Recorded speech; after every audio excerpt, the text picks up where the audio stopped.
Thank you, Lieutenant Governor Billy Nungesser, for the introduction and for being here today and joining me in our call that we come together as Louisianans right now for the future of our great state.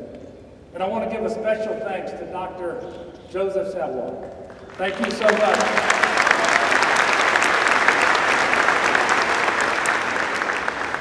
Mayor President Joe Robideau, thank you for being here and for doing such a wonderful job around here. And all of the folks at the University of Louisiana Lafayette, thank you for your hospitality. You all have worked extremely hard to make this event happen, and I cannot thank each of you enough. And Chandler, you've done a great job here this afternoon.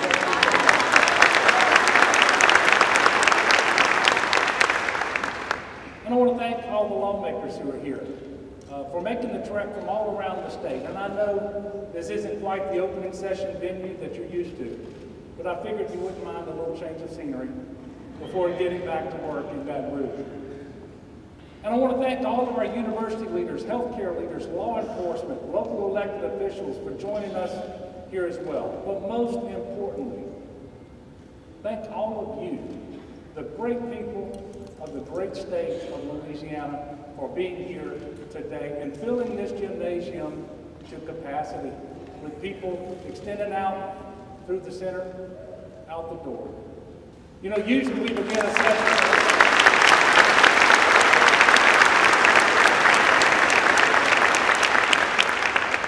Usually we begin a session with me delivering an address in the House chamber to both the House and the Senate. This time I came here to speak directly to you.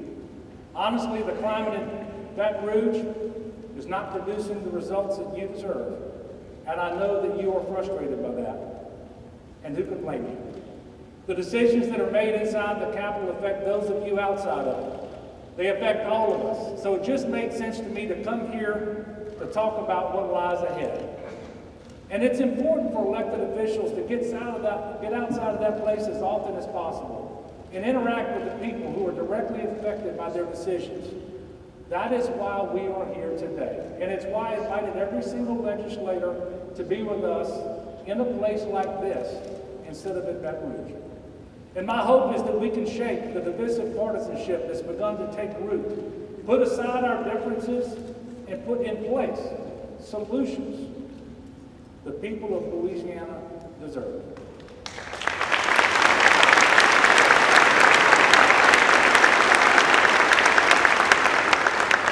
As Billy just mentioned, now is the time to be Louisianans first and foremost.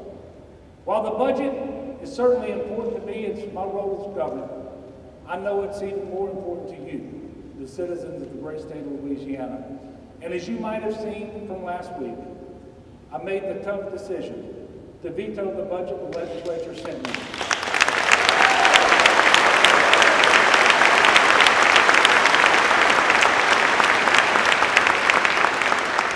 That veto should not have come as a surprise to anyone. The House of Representatives and the Senate passed wildly differing budgets, one that completely decimated health care in Louisiana, and the other funded health care that decimated everything else, including higher education, TOPS, and other critical state services, while ignoring that a nearly 25% cut to our state agencies would leave thousands of our fellow Louisianans out of work and our agencies unable to function.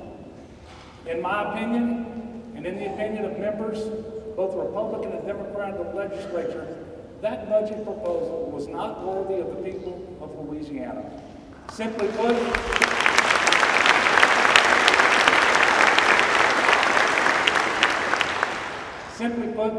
the cuts were too deep, too wide, too catastrophic. We must do better because it's your health care. It's your hospitals. It's your loved ones who are on waivers or in nursing homes. It's the food on your table. It's your tops, your college education. This isn't about me. This is about all of us. This is about our Louisiana.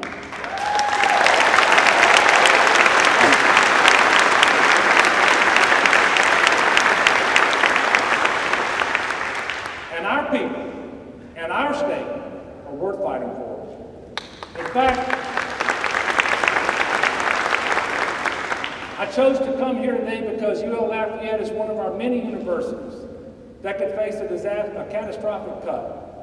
And not far from here is a community technical college that is also facing a funding cut. And just down the street is Lafayette General. Come July 1st, if we don't fix this problem, our partner hospital here in Lafayette may close. And whether you're in Lake Charles, Baton Rouge, New Orleans, Bogalusa, Alexandria, Shreveport, or Monroe, our partner hospitals that have already faced cuts 2 years in a row would be forced to close should we not maintain adequate funding for them. And for those of you out there who may think that this just means the poor and the uninsured would lose care, think again. When a hospital's doors close, it closes for everyone in that community.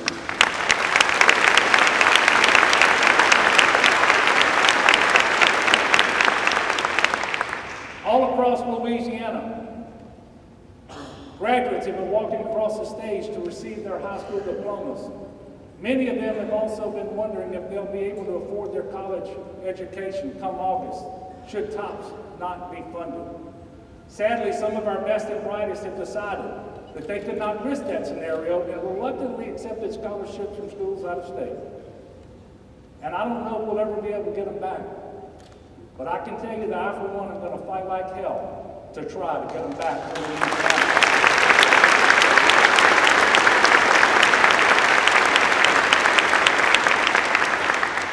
Tonight, the legislature is going to convene a special session that I called in order to fix what we've been referring to for 2 years as the fiscal cliff. Let me just briefly remind you how we got here. When I took office just over 2 years ago, I inherited a $2 billion budget shortfall. And rather than make permanent long-term reforms, the legislature passed temporary revenue measures that expire very soon, about 6 weeks from today. Now, this won't be the first opportunity the legislature's had to fix the cliff, but now we have seen just how ugly inaction can be because it is that ugly budget that I vetoed. That inevitably is where we go if we don't fix the cliff. But now is the time to look to the future, not the past. What makes this special session different is that we've reached the end of the road. This is it. On June 30th, $1.4 billion in temporary revenue that has been funding all of those critical priorities that we just talked about goes away. It will be gone. And that is not a number that I or anyone in my administration has created. That number, $1.4 billion, comes from the Legislative Fiscal Office and the Revenue Estimating Conference, a committee of economists and legislators that is tasked with determining how much money we can spend each fiscal year, has estimated that the state general fund shortfall is $648 million.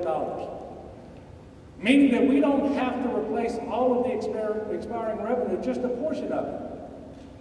Maintaining the $648 million will allow us to adequately fund all of our critical priorities. And listen to this. Will still result in a net tax cut for the people of Louisiana of $400 million.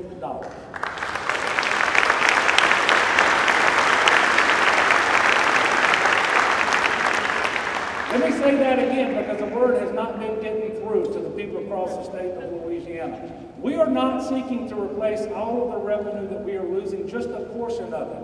And we can fund our critical priorities and still give the people of Louisiana a $400 million tax cut.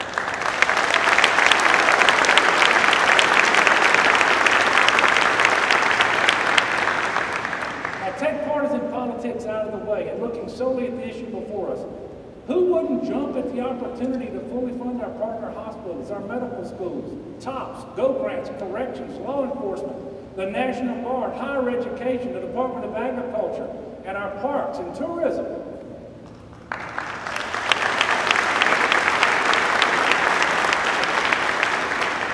And at the same time, reduce the tax burden on the people of Louisiana by $400 million.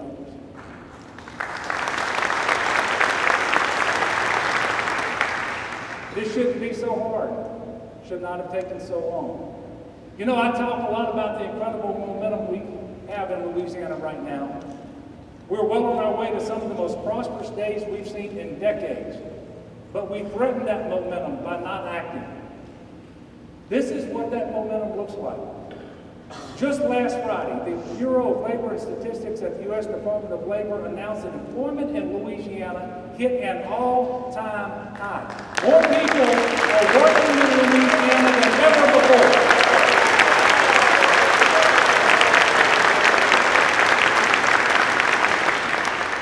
After years of so much budget instability, we ended the last fiscal year with a small surplus rather than yet another deficit. And by the way, unemployment is at a 10-year low. And in 2017, thank you everybody. In 2017, Louisianans took home more money in their paychecks than they did in 2016. And by the way, wage growth exceeded the national average of 2.4%, and Louisiana last year was 2.9%. We face some challenging times in this region and in other oil and gas producing regions of Louisiana. And we're immensely proud of the resiliency our workers and companies have shown and continue to show as they fight to bounce back. The momentum that we've seen building doesn't mean that we've reached the finish line. We've still got a long way to go, a long road ahead. But these are signs of improvement that show that we are moving in the right direction. And speaking of moving in the right direction, Medicaid expansion is improving health outcomes, generating $3.5 billion in economic activity in our state, supporting 19,000 jobs while saving us more than $300 million in state federal taxes.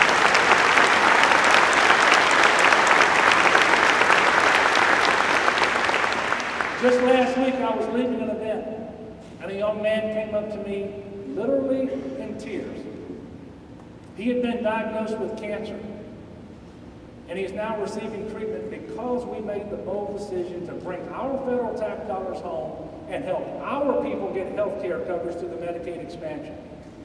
He was crying, telling me how much it meant to him and to his family, and it's stories like that that reaffirm my belief that expanding Medicaid was the easiest big decision I will ever make for the great state of Louisiana.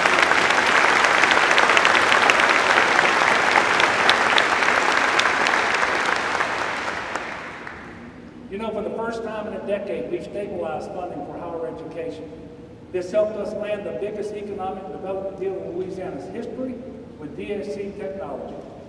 What helped us beat out other states like Tennessee was our commitment to higher education and the partnership we were building between the company and higher education institutions across Louisiana. And that's just one example. We've been making bigger and better economic development announcements than ever before, and we're being innovative in the approach that we take to luring companies to Louisiana, not with massive giveaways, but with partnerships with higher education and a renewed commitment to fund the programs that will train the men and women who will fill those good-paying jobs. It's all part of our effort to expand opportunity and to diversify our economy, like making Louisiana a hub for technology companies. And I'm very excited to tell you that here today, I've got another one for you. Right here in Lafayette, Mr. Mayor President. You know, back in 2016, we unveiled the new 50,000 square foot Information Technology Center here on the campus of University of Louisiana, Lafayette, with CGI's IT Center of Excellence. The $13.1 million facility promised 400 direct, high-quality jobs and an annual payroll exceeding $22 million.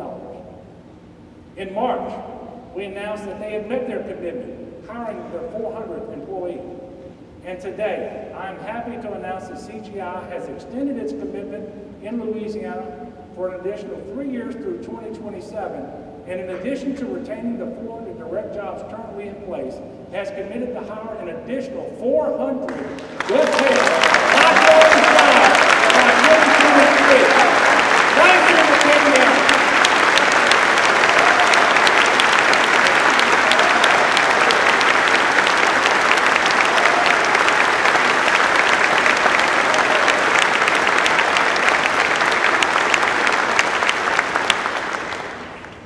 Statewide, CGI will employ 900 people, with 800 of those working at the company's Lafayette locations.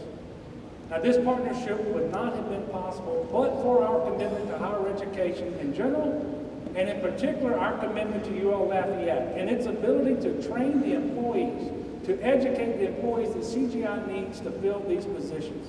And by extending our partnership with CGI, we all win. We bring the leading jobs of tomorrow to our state. We triple the number of computer science graduates here at the university, and we secure good growth for Acadiana and Louisiana. And we did all of this together. And we didn't do it as Democrats. We didn't do it as Republicans. We did it because we all want our Louisiana to be the best place in the country to raise a family, to get an education, to find a good paying job, have a rewarding career, and take care of our loved ones. Over the next 2 weeks, we have a chance, our last chance, to make a responsible choice to solve a problem that has plagued us for too long and held us in limbo. A problem that we have seen coming for 2 years. And I see this as an opportunity to fix things here in Louisiana. We've got to look at this situation for what it is. An unnecessary roadblock between the Louisiana people have sadly come to expect, and the much better one that they deserve. We've got to stop living crisis to crisis if we want to make the progress the people of this state want and need. As leaders, we simply cannot continue to talk about moving Louisiana forward if we're going to continue the policies that keep us at the bottom of the good list and at the top of the bad list. We've got to change it up. We've got to hit the reset button. We need to do it now so that we can stabilize our state, so that we can budget responsibly and allow our revenue to grow with our economy, so that going forward we can transform our state. For example, with the right approach, we can finally give our teachers a long overdue pay raise.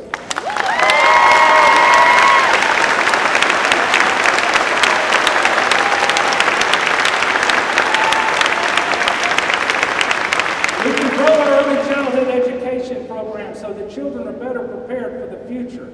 We can finally reinvest in higher education rather than really protect higher education institutions and cuts year after year. When you leave today, after you take that parking ticket off your window, I urge you to look around this campus. We have some of the most beautiful, most highly regarded schools in the country. The students who go to our schools and the faculty who work at our universities and community technical colleges, we're so proud of them as well. Just look around this gym. This is the spirit that fuels our Louisiana.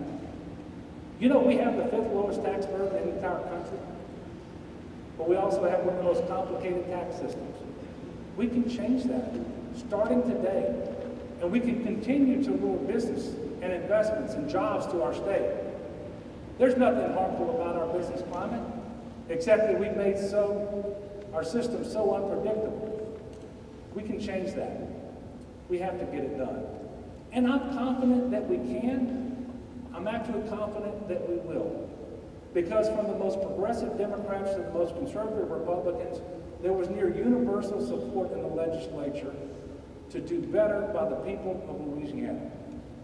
That's why I know this special session can be different from all the others. More of us are on the same page. We want the same things.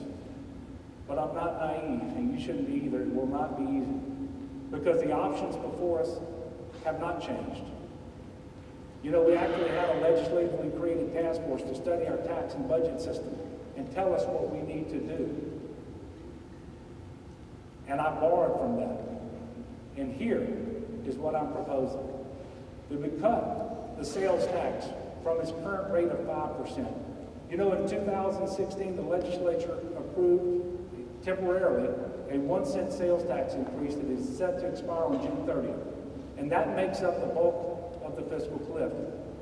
While I would personally rather do away with that additional penny of sales tax altogether, I'm willing to meet in the middle. I'm willing to compromise, which for me is not a dirty word. Not a dirty word either. Thinking about those Atlanta Falcons, I guess. Compromise is not a dirty word. You know, we can reduce the sales tax and cut that fifth penny at least by half. And the 4 existing pennies of sales tax have over 180 exemptions on them. And not 2 of them are taxed the same. Let's simplify the system, reduce the number of tax exemptions that we hand out, and make this entire process easier for businesses. Simply put, the 4 pennies that we keep should look like the 5th penny that we created. As we reduce these exemptions, let's keep our sales tax as one of the least regressive in the country by keeping in place exemptions for groceries, pharmaceuticals, and residential utilities. Now, this one should be a no-brainer.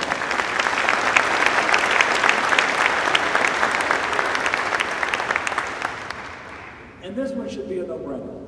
We're one of only 5 states to allow this. Well, we're one of 5 states to allow this in the entire country. And every economist out there agrees that it doesn't make sense. Let's eliminate the ability for individuals to deduct what they paid in state taxes last year from this year's return. You know, this proposal is supported by Democrats and Republicans, so let's come together to make it happen. Finally, let's remove the expiration date from the savings created in 2015 when we reduced the cost of tax expenditures related to tax credits, deductions, and rebates.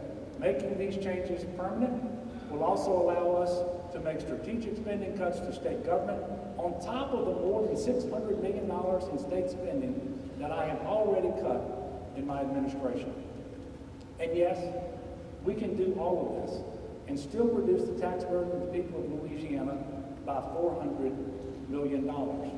That's a pretty good deal. And I know that most people out there agree. But there are other options, and I am willing to listen, which is why I purposely made the call for this special session broad. I'm flexible with how we go about doing this. And while I have flexibility about how we solve the problem, I'm not flexible as to whether we solve our problem. We have to do that.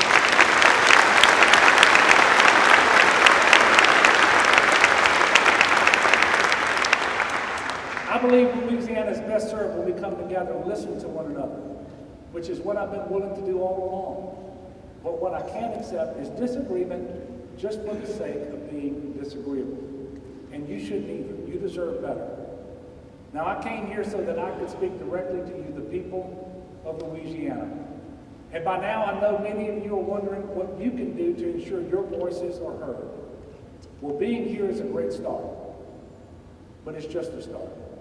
The next thing you can do is contact your legislators. Give them a call and tell them that you support a responsible, balanced plan to fix the cliff. Tell them you support a plan to cut taxes by $400 million, but yet fund our critical priorities. And I understand it can be intimidating to call an elected official, especially if you've never done it before. I get it. But I was once, and not long ago, a legislator myself. And there is nothing that influences a legislator more than hearing from the people that he or she works for.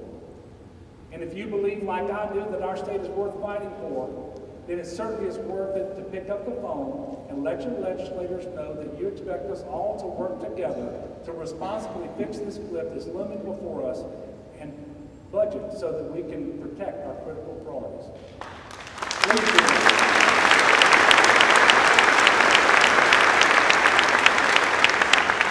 And if you're wondering how to contact your state senators and state representatives, we're going to make it easy for you.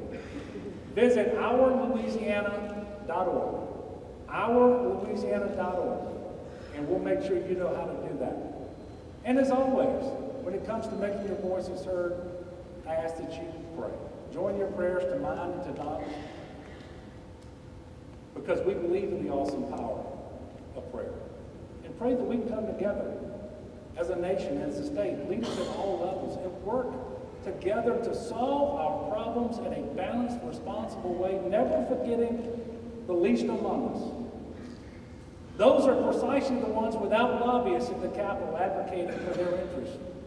But they shouldn't need lobbyists to tell us what we know is right, to tell us what Jesus has said.